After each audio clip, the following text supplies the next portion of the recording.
राधे राधे, जय श्री कृष्णा। आप सभी को मेरे इस YouTube चैनल पर हार्दिक स्वागत है, अभिनंदन। प्यारे बच्चों, दोस्तों, मैं हूं डॉक्टर वृंदा सिंह, प्रोफेसर होम साइंस। अब रिटायर्ड हो चुकी हूँ और अब मैंने सोचा आप बच्चों के साथ में अपना पढ़ लिख करके समय निकालूंगी। तो चलो, आज मैं प्रसार शिक्षण विधियों का वर्गीकरण में ग्रहण करने वालों की श्रेणी के अनुसार किस तरह से वर्गीकरण किया गया है, इस पर मैं चर्चा करूंगी। किसके आधार पर? एडॉप्टर्स कैटेगरीज पर। ग्रहण करने वाले, आप तो जानते हो ग्रहण करने वाले कितनी कैटेगरी होती है? मुख्य रूप से 3 ही होती है। एक तो होता है इनोवेटर्स, जिसमें रिस्क लेने की क्षमता होती है। इनोवेटर हो चाहे कुछ नहीं हो, वो रिस्क लेंगे। दूसरा होता है स्लो एडॉप्टर्स, सीखते हैं देरी से। और तीसरा होता है लेजार्ड्स, अतिकालिक ग्रहणकर्ता। शीघ्र ग्रहणकर्ता कौन है? इनोवेटर्स कौन होते हैं? जिसके पास थोड़ा पैसा ज़्यादा होता है, जो बहुत बड़े किसान होते हैं।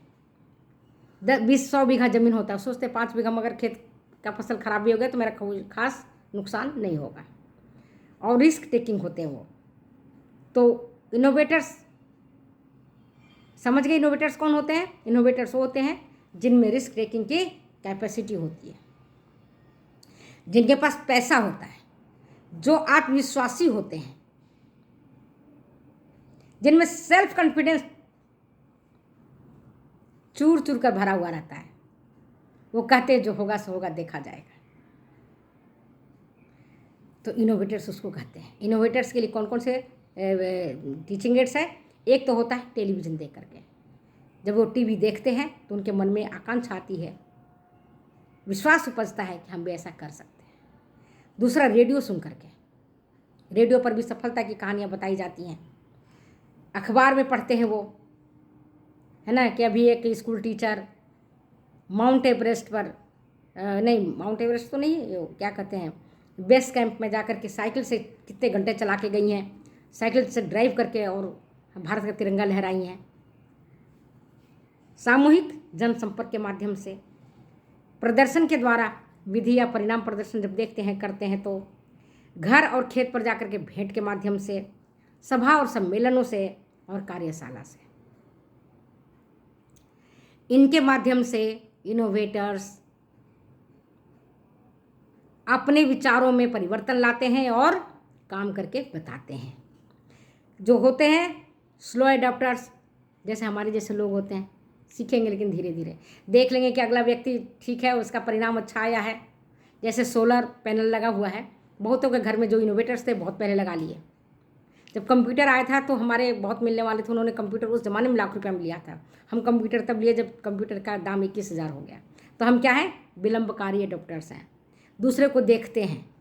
ठीक है, अब लगता है कि सफलता मिल गई है तब हम उसमें जाते हैं, और नहीं सफलता मिलती है तो उसमें हम नहीं जाते हैं। विलंबकारी एडॉप्टर्स, तो उसमें कौन कौन आता है? व्यक्तिगत संपर्क। दूसरा क्या होता है? परिणाम प्रदर्शन। तीसरा होता है भ्रमण के माध्यम से वो सीखते हैं। चौथा क्या है? खेत और घर पर जाकर के भेंट करते हैं। और फिर दृश्य श्रव्य साधनों का प्रयोग के माध्यम से उनके विचारों में परिवर्तन आता है। तो ये प्रसार शिक्षण विधियों का वर्गीकरण विलंबकारी ग्रहणकर्ता के माध्यम से होता है। और एक है लास्ट में अतिकालिक ग्रहणकर्ता, लेजार्ड्स जिसको बोलते हैं। वो क्या करते हैं? बिल्कुल ही नहीं सुनने को तैयार होते हैं। जब सारी दुनिया कर लेती है तब लास्ट में वो करते हैं। जो अतिकालिक होते हैं, अति विलंब से काम करते हैं। जैसे सबके घर में मोबाइल आ गया तब लास्ट में मोबाइल लेंगे वो। जब लगेगा कि हाँ सबके घर में आ गया, मेरे घर में नहीं है, मेरे पास नहीं है, तो लेजार्ड्स जिसको बोलते हैं। उसके लिए कौन है? स्थानीय नेता ही उनको मोटिवेट कर सकता है। वो टेलीविज़न देख करके, रेडियो सुन करके, प्रदर्शन के माध्यम से जल्दी नहीं सीखते हैं।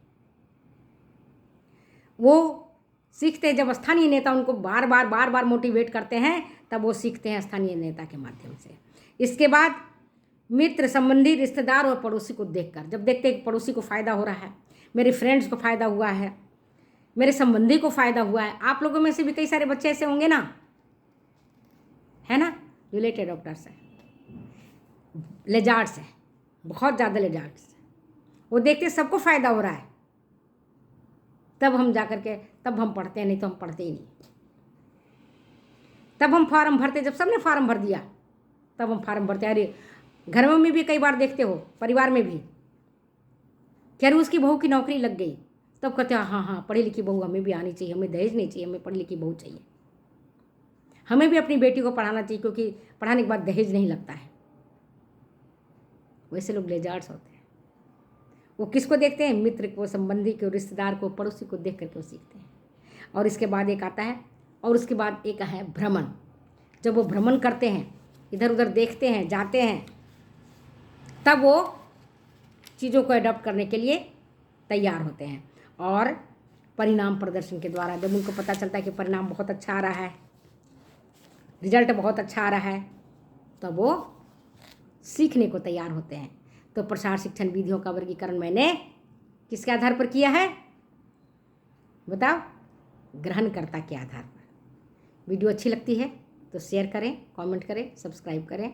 फिर मिलते हैं हम अगली वीडियो में अगली बातों के साथ। Okay, thanks.